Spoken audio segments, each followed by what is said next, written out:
Good morning, college basketball fans. It is time for the Three-Man Weave College Hoops Show, hosted by our good friends at SBRSportsbookReview.com. Check out their site, sbrpicks.com/NCAAB. It is up there above me somewhere. Check out that URL. Lots of great resources there. Also, check out SBR Odds.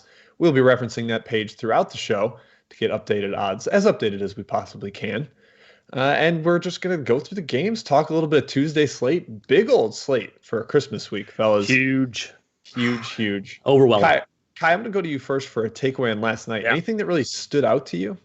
Three mini things, Jim. Not a whole lot of takeaways here. Number one, fun to watch teams like Baylor and Furman just murder the competition, murder the 40-point spreads. That was nice. Delaware lost to Morgan State. Delaware is in trouble. Morgan State, by the way, somehow has beaten Iona and Delaware this year. Impressive for the MEAC They also program. lost West Virginia Tech. I know. So that's a tough squad this year, Jim. That's a tough squad. Don't undersell them. And then finally, Austin Peay, guys, bounced back with a conference win over Murray State. They punched back. Conference play hits just a little bit different. I'm sure we'll talk about that at some point. Yes, it does. Throughout our shows. It really does. The ratings change a little bit. Matthew, what did you see? I'll just do one quick one. Tennessee, we've said it before. Do not bet against this team. You know, they're at this point, they're probably an auto ride, just suffocating defense. They're awesome. National title good. Continue. If you have any urge to, sell high, don't do it. This team's too good. Jim? Yeah, it's Tennessee or nothing in their games. My takeaway is what a hilarious day to give Penny Hardaway an extension. They looked absolutely terrible against Tulsa. I mean, down the stretch, they got a technical. Landers now got a technical for talking trash after a three. They are the worst executing offensive team I've seen for their talent level. It is, it's nightmarish for that squad. Pretty bleak. I think John Rothstein tweeted that they're the most disappointing team in the entire country, and I have a hard time disagreeing. They're 5-4, and they should not be that bad. Yeah, we saw flashes, Jim, in the Pentagon, but they just have not followed through at all. It's been inconsistency. The roller coaster ride continues. Yeah, they can't take care of the ball. Before we talk games, like and subscribe to the channel, folks. YouTube.com/SBR Sports. Hit that like button, pound it, get into the like button. Show the video some love, show the channel some love. We appreciate it. SBR appreciates it. It helps this show keep going. So do that for us. And for you, we'll start jumping into games. Guys, let's talk West Virginia at Kansas, the headliner tonight on this glorious Tuesday slate. Jayhawks heading on the road to the Mountaineers. Remember last year, West Virginia got up 10 in the first half at Fog Allen. KU kind of owned the second half, though. This is a huge David McCormick game, who's been all over the place for the Jayhawks, but they really need him to battle against Derek Culver and Oscar Tshiebwe inside. Matt, where do you land on this one? I think we look back to last year, Jim. That's kind of that last year's priors give us a good indication of how I think this game plays out tonight. Those games played to 67 and 65 possessions respectively last season. Feels very half-courty, very much a grind it out, put the boxing gloves on, a true boxing match up front. The way West Virginia wants to establish their bigs, I think KU wants to get David McCormick going. As you mentioned, Bill Self views him as a critical piece. They can't just ignore him in the offense. Prioritizing him, I think, equals a slower pace. So I do want to lock in my best bet right now, Jim. Right off the shoot here, under 140, I believe, is the current price. I would take anything above 139 if any of you don't find 140 at your book. Ky, that's where I'm at. Where are you? Matt, I see 141.5. Yeah, man. I'm going to gobble it all up. Give yourself some credit there. Matt, looking back to last year is a great point. Oscar Tshiebwe, let's look at his stats from the two games last year. 17 and 17 in the first game against KU, 14 and 9 in the second. And that's against Azubuike. Azubuike was on the roster of Kansas. Now, McCormick's almost as big, but we all agree he's probably a little bit less intimidating than Azubuike in the paint. Doke light, for sure. Yeah, West Virginia certainly has the paint advantage in this one. But I think they're going to struggle to score on the other end. We've talked about Kansas's defense. It's very good this year. It's sixth best in the country. It's going to be a slowdown, drag-out affair. The spread currently, this is what I'm kind of been thinking about here. It's -1.5 KU currently at Allen Fieldhouse. You're saying basically West Virginia is a better team on a neutral floor. I don't think I buy that. So Ken Palm says it, Ky. I don't know. Yeah, I don't agree either. I don't agree personally. So I like KU at -1.5. At 3, I would not have bet this game, but now that it's come down, I'm leaning towards the Jayhawks. Yeah, it's a Jayhawks lean here at home. I'm going to have a couple of these nuggets now that conference play is starting. But Bill Self, his last 8 games against West Virginia, 7-1 overall, 6-2 against the number, covering by an average of almost 6 points a game. Yep. And Matt, to your point, the under is also 6-2, going under by an average of 12 points a game. So these teams really do play some rock fights. Yes. They get into some real half-court battles. And, that's some of those games are when West Virginia was still press Virginia. So that matters quite a bit. I think that's a pretty good angle. Slightly into KU. Maddie's locking in his best bet on the Jayhawks. It's a great way to start off, guys. Let's move on to another Big 12 battle. Texas Tech, the Red Raiders, heading on the road to Oklahoma. The Sooners. Guys, right now, the thing that just jumps off the page to me, Oklahoma is 1-0 in the Big 12, and Texas Tech is 0-1. I like the Red Raiders. I think -2 is available. I believe I would take -2. I just think Texas Tech's going to be desperate here, or more desperate per se. And they can exploit some of what Oklahoma is bad at, which is interior defense and sometimes shot creation against length. So I like I like Texas Tech. Ky, where do you land here? Yeah, seeing it go up, Jim. I think I see a lot of 2.5s. Hopefully you can find a 2 out there. But I agree. The 0-1 versus 1-0, there's something about that intangible aspect kind of shadowing over the game. Texas Tech narrowly lost to Kansas. OU has certainly been good this year. They took down TCU, but they also got destroyed by Xavier. They have the opportunity to play poorly also. I can see a scenario tonight where Oklahoma starts falling in love with the 3, and I'm talking directly to Austin Reeves in this game. He could absolutely shoot Oklahoma out of this ball game because Texas Tech, as we know, likes to pack it in, no middle defense. They're going to let Oklahoma shoot a little bit, and that's prime position for Reeves to jack up 15 threes. He could go 3 for 15, and Oklahoma could be in real trouble in this one. So I agree. It's Texas Tech for me at -2.5, -3. I'm probably playing it smaller, maybe even staying away at 3, but that's how I lean. Matthew. I think you guys hit it pretty much on the head. You're getting a motivated Texas Tech team tonight. They don't want to start 0-2 in conference. They have the best, or I would say multiple guys to stick on Austin Reeves. You have to slow him down to corral Oklahoma's offense. You throw Terrence Shannon or any one of those long, rangy wings. I think that bothers him. And I don't see a great matchup defensively for Mac McClung, who has continued to shove it up our ass after we questioned his role on this team going forward. He's been great. He's been fantastic. We have to tip our cap to him. I think the Raiders are the right side here. Yeah, the Oklahoma interior defense looks good right now, 23rd in the country in 2-point percentage defense. But Xavier and TCU shot almost 53% inside the arc, and I think that's more telling of what we'll see in conference play. They kind of fattened up against some bad competition and frustrated teams that couldn't score inside. I think Texas Tech can score inside the arc. Yep. All right, let's move on. ACC country. Matt, kind of your home as a Duke fan. Sort of. North Carolina heading on the road to NC State. Yeah, the Research Triangle indeed. Right, a big rivalry here. Guys, I just got to start off with another coach stat here because Roy absolutely owns Kevin Keats. He's 5-1 against the spread against him and straight up. And he's 7-1, covering by an average of 9 points a game over the last 8 meetings between these two. I just think Roy has got this rivalry figured out. And honestly, it's a tough spot for NC State. They're kind of beat up. We got a couple game time decisions with Funderburk and Hayes. Matt, I'll go to you first on this one as the ACC guy.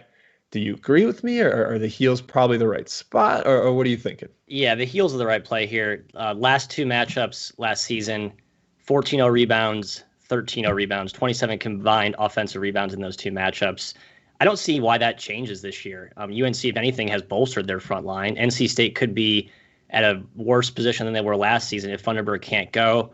Manny Bates was fantastic against SLU, but we have to admit that more as a shot blocker, he cannot be a one-man band on the boards. And I think in order to keep UNC, to prevent them from scoring too efficiently, you have to be able to keep them off the glass. And I just don't think NC State does it. The only concern, Ky, is with the guard play, right? UNC's guards have not been shaky or have not been all that solid this year. They've had some unsuspecting heroes emerge from the freshman group, not named Caleb Love.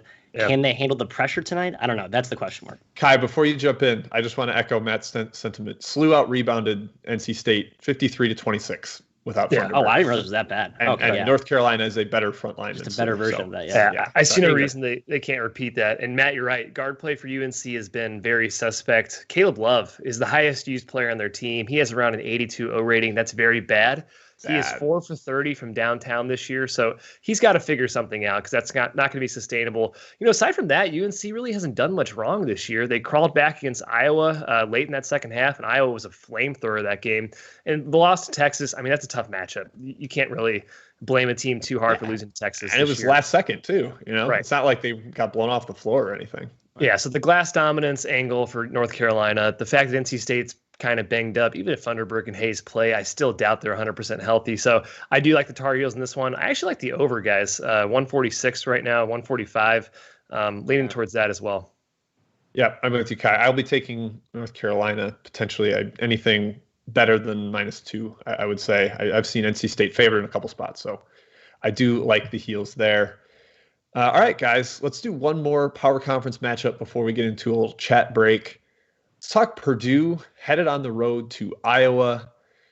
Guys, this is going to be quite the battle in the paint. We've got 7'4" Zach Edey, giant man Travion Williams taking on Luka Garza. I'm a little worried that Garza kind of baptizes Mr. Edey. Ooh, really? That's a bit of a concern here. It's fair. And then I got to mention Matt Painter 4-0 last 4 games against Purdue or against Iowa. They won on Iowa's senior day last year, so maybe a little bit of a revenge spot for an angry Hawkeye squad that's coming back home. I don't know. Where do you lean on this one, Ky? I'll go to you first.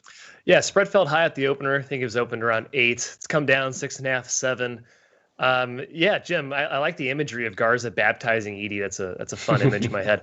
Purdue's a good defensive team. They obviously have a lot of size, but I think they're going to struggle guarding Garza on the perimeter. I mean, I think so. I don't see a Purdue big man able to step out with him, and he's basically cashed from all over the floor. So he's going to get his. He's going to get his in every single game. The key for Purdue is going to be able to make shots on the other end because we know Iowa, their defense is suspect. They probably won't grab a lot of rebounds. Purdue can probably have its way. They just need to hit shots. Iowa's going to score. You can't hope to stop Iowa. They're going to score points. Gosh, 6.5 is probably the right line. I don't know if I have a strong lean either way on spread, Matt. Yeah, even if you corral Garza, there's just too many weapons on the Iowa offense. And, Gonzaga, I think, learned that the hard way, right? They got up big, but they couldn't really hold that lead. Iowa clawed their way back with a bunch of shots. A lot of guys made shots in that game.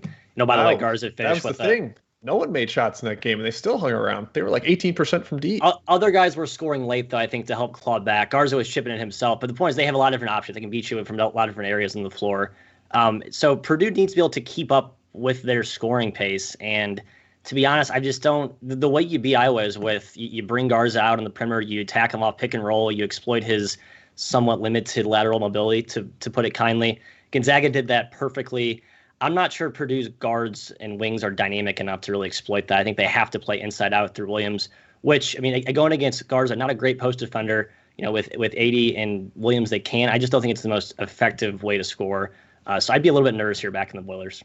I think the biggest thing, again, and it's going to be in a lot of Iowa Big Ten games, is the reffing and the foul trouble. Like, if Travion Williams gets 2 on Garza quick, that's one game. But if Garza sits Williams and Edey down quickly with 2 on them also, then Iowa could just absolutely run wild inside here. And he fouled out 2 All-Americans on Saturday. Timmy and Kispert basically just could not handle Garza and helping out on him. So I think probably my gut leans Iowa, my number leans Purdue. I am staying away from this game. Yeah, I agree. Yep.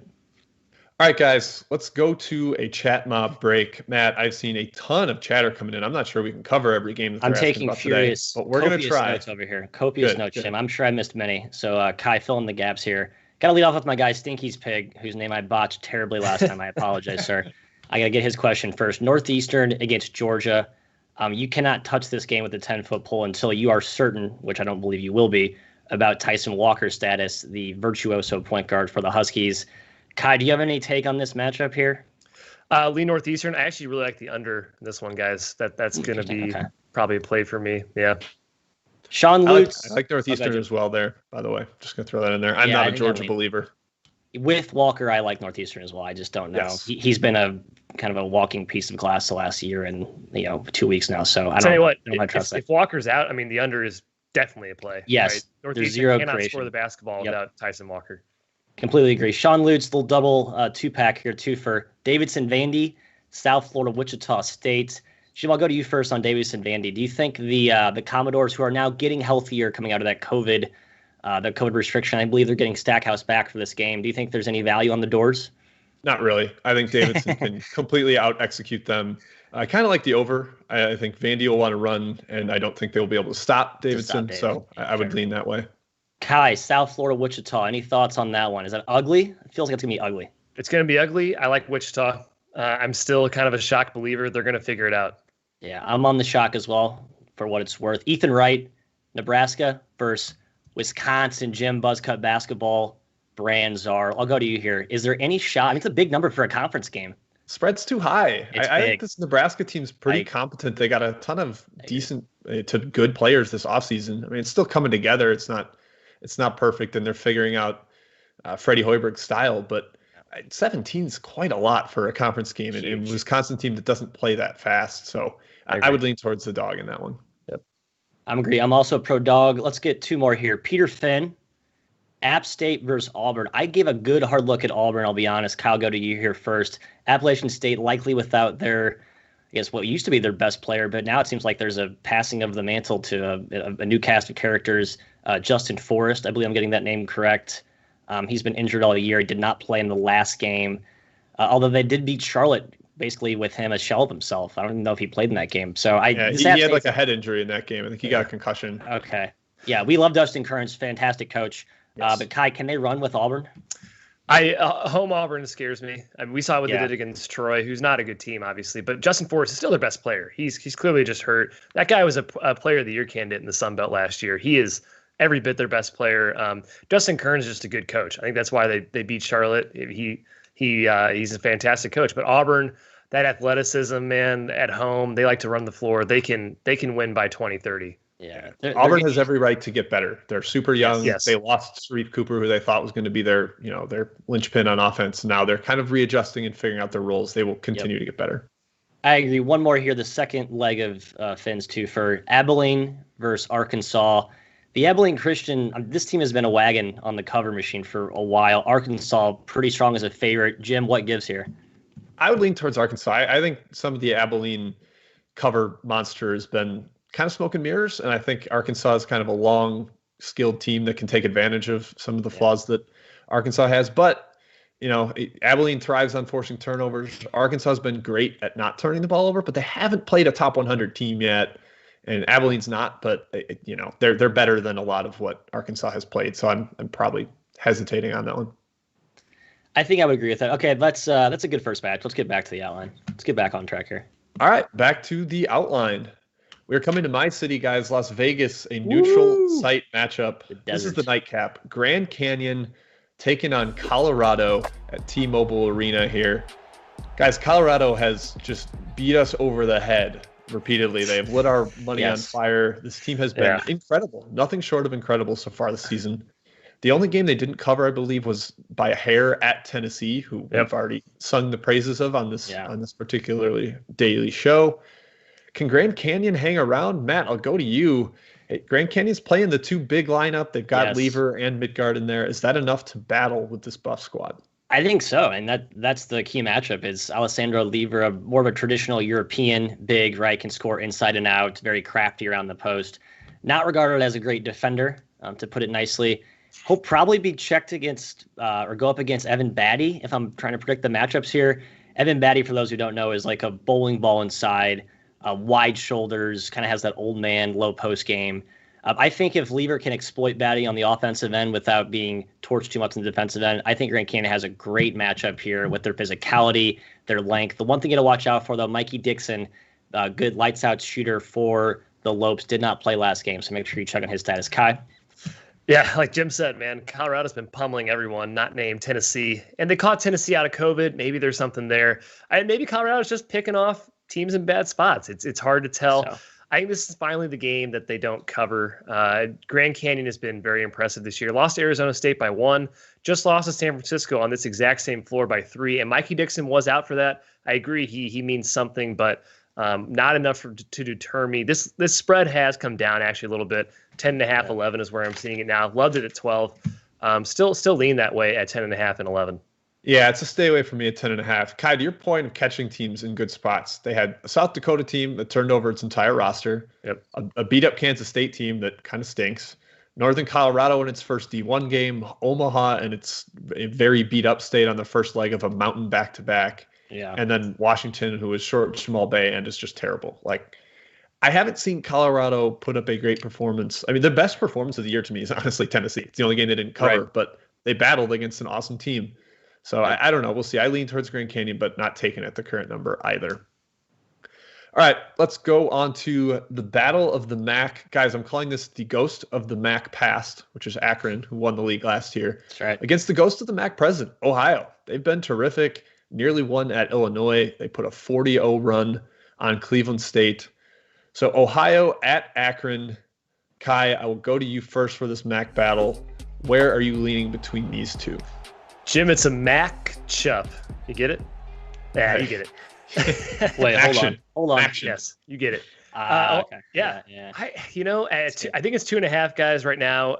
Lines come up, started like 1.5 in favor of Ohio. They're now 2.5 point dogs, I believe.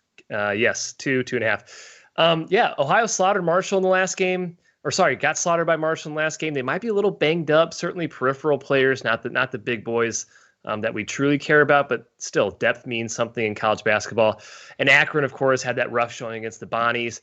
Then they struggled against some team named Malone, so that wasn't very inspiring. I still think the Zips are a good team. This team won the MAC last year. They're the best team in the conference. John Gross is still a solid coach, even though he kind of flamed out at Illinois. I made this game a pick. There's not much home here. Ohio's probably better than Akron by a hair, but at Akron with 2.5 points in my favor, I will take the Zips. I agree with you. I think the line should be closer to pick. I'm just not going to take Akron. I don't trust them. Not that they played bad against St. Bonaventure. I think they got some open looks, just missed a whole lot of them. It's a fundamentally new team. They're integrating a lot of new pieces there. They had such a special concoction last season that it's just going to take time for them to recalibrate the cogs. Loren Christian Jackson is one of my favorite point guards in the country. Just having him on your team gives you a chance every night, breaks down the defense. That matchup at point guard between him and Jason Preston will be terrific tonight. So I'm just looking to watch as a basketball fan. I will have no money on the line here. Yeah, that's a wild matchup too, because Preston is like kind of this long, lanky, change of speed, herky-jerky guy, and Loren Christian Jackson is a blur, just a tiny little lightning bug. 5'8", 5'9", yeah, tiny. Zipping up and down the floor, pun intended. All right. I don't really have a lean there either, guys. Maybe the under in a conference game, but not anything strong. All right, let's hit the last one on our outline. San Diego State taking on St. Mary's. This is a neutral site game in California. San Luis Obispo, the site of Cal Poly. Interesting matchup here. I mean, it kind of harkens back memories of San Diego State BYU, where St. Mary's is definitely going to thrive on execution, playing through the inside with Toss and pick and rolls with Tommy Kuzi, who's been way better than he has any right to be. What a star for a former walk-on. And San Diego State's coming off that BYU loss, probably a little angry. They want to make sure their at-large resume doesn't get too tainted here. Matt, where are you feeling the right side is in this one between these two? Watching the Aztecs this year, they're almost as good defensively as last season. I really feel like even though they lost Malachi Flynn, the artist formerly known as Malachi, as we used to call him, even losing the defensive player of the year, I used to call him that. I'd try to convince you two to call him that. But with Mensah back up front, the interior of this Aztec defense is rock solid. And St. Mary's, the way that their roster is a little bit more big, heavy this year. They like to play inside out. Obviously, Kusi's been fantastic, but I do think they need that inside-out balance to score efficiently. It will be tough to do so against the Aztecs. I lean the Aztecs here, but I actually probably like the under a little bit more. I don't have a current price for that right now, but I think that's probably the right side. I think this is more of a movable object meets a movable object type situation. It's a low number, 126-ish, 125. I got that down 25.5. Okay. Yeah, Matt, I liked the under too there. 126 is a hair low for me. Yeah, it's pushing. To be fair, my cutoff was pretty close to the opener anyways. But true neutral floor guys here, just like Jim said, it's at Cal Poly. 250 miles from Moraga, 300 miles from San Diego, about as neutral as you can get. The Aztecs are the superior team here, but Randy Bennett roams the sidelines of St. Mary's. His teams are always competitive. Even this season, we've seen St. Mary's already punched above their weight class. Like you guys said, Tommy Kuhse is probably the embodiment of that. A guy, a true underdog who is somehow just putting up big numbers. Yeah. But I like Angry Aztecs coming off the loss. They're the better team here. -3. It's a small play for me, but I do lean towards San Diego State. Yeah, St. Mary's got completely overwhelmed by the Memphis team that we ragged on. The athleticism got the best of them. St. Mary's couldn't really get open shots against that team. I think that might kind of show up again here against a much better coached team in San Diego State. So, yeah, I would lean towards the Aztecs, but I will not be playing this game. All right, guys, let's go to best bets. Let's hit those, and we'll get to the chat mob for a little more, and we'll wrap up after that. We'll start with Matt. I know you already mentioned your best bet. Just reiterate it for the people. Well, I just want to get that price right, Jim. I believe it was 140 is what I said, but when you looked at the time, it was 141.5. So I'm going to go ahead and it was 141.5 at that point. Take the key and lock that in at 141.5. That's an under, folks. Take it to the bank. All right, it's currently 138, 139.5. So people listen to you, Matt. Okay, all right. Stop listening. Just wait till the show's over and then bet it, folks. Let everyone get a chance to get on for the fun. All right, guys. I like Portland State tonight. That's my best bet. Plus 13.5. There might be some plus 14 still out there. This line opened up. And we're like, what is going on here? Oregon State's being priced like, I don't know, a top 100 team, and Portland State's being priced as a bottom 50 team, which they are currently ranked in KenPom. And frankly, I just disagree with that. I think Portland State showed us a little bit more of who they truly are against Weber, leading that half by 12 before a mini collapse. This team has 6 Division I transfers, 3 of whom are from the Pac-12, and arguably the best player from Temple. There's a lot of talent in this team. It was always going to take a few games for Peary to kind of mesh everyone together. I think now that they have those under their belt, this is a perfect spot for them to get a cover. I would say even threaten with winning this game. Beavers just aren't very good. Pace is always worrisome in a Portland State game when they are a dog. They play very, very fast, but I don't think Oregon State has the firepower to blow them out. So I really like the Vikings tonight. Kai, I'm with you. I'm taking that one as well. We said it about Auburn having every right to get better. So does Portland State. I mean, they completely turned over their rotation. I'm with you. I think the Pilots are the right play there, plus 13.5. Me three. No question. Right. Oregon State's terrible. Oregon State's awful. All right, and my best bet of the day. Guys, I'm going with a bit of a hold your nose bet. Tennessee Tech, let me get the current line, 21.5 or 22. I'll take the 21.5. We'll go with that one. On the road at Western Kentucky, a team that could not cover as a big favorite against Mississippi Valley State, could not cover as a big favorite against Gardner-Webb. It's a team that plays to the level of its competition. I think they'll be pretty sleepy after that road win at Alabama. Tennessee Tech, a terrible offensive squad, so if Western Kentucky is engaged defensively, they'll struggle to score, but I don't really think they will be. Tennessee Tech can defend a little bit. I think they hang around and keep this within around 15 points. I agree. They're healthier now. I think they've had some unfortunate endgame luck in a few of their earlier games. They played more competitively than the endgame results indicate. I agree, Jim. And this is a perfect spot to bet against what hopefully is a lackadaisical, lethargic Western Kentucky team. Yep. All right, Matt, we'll go back to you for a quick chat mob recap before we close out. Let's do it. Canes Nation wants to know about an AAC showdown. UCF, Cincinnati. I believe one or both of you have takes. Jim, I see the arrow pointing down would indicate under, correct? Correct. These teams pretty much always go under. And while it's a very different year, and Cincinnati is pressing for some reason, despite being awful defensively, credit to Jordan Majeski for that take. Yep. I still think these two just always get in some weird, grimy, grinded out battle. I would lean under. Jim, going right back to you again. I just saw him come in hot. Caden Techman wants to know about Drake, North Dakota. I know you have a take here as well. I liked Drake at the opener, but people smartly bet it up. They have been a cover wagon. I can't really recommend it where it's at right now, but I would lean to that side. Kai, Kelvin Sampson wants to know about your Portland Vikings. Not sure why he's so concerned about Portland basketball. Portland Pilots. He wants the Pilots. Sorry, excuse me. We just talked about the Vikings. The Pilots. He wants to know about the Porta Potties because they are a bad basketball team. Montana State is who they draw tonight. Any takes on this matchup?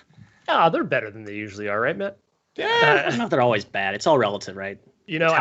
I lean towards Montana State in this game. That can't be right. Is Montana State favored by 4? Is that true? Yeah, it's been bet up a little bit. Yeah, I think it's a little high. Well, it's a little high for. I can't take that, guys. No way. I actually lean towards Portland at that price. Come on.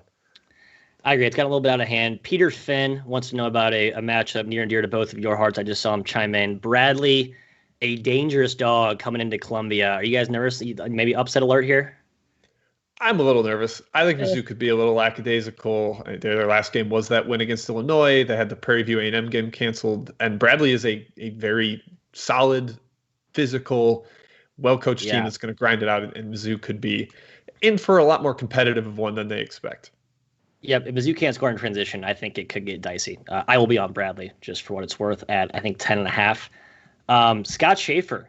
Jim, going back to you again, I'm sorry, Cal, get you involved here, but he's asking about teams that are near and dear to Jimbo's heart. He wants to know if the Tide get back on a roll, no pun intended, tonight against East Tennessee State. Matt, the Tide are no longer near my heart or dear. They are you can far. Sever ties now? Oh, wow, okay. Yeah.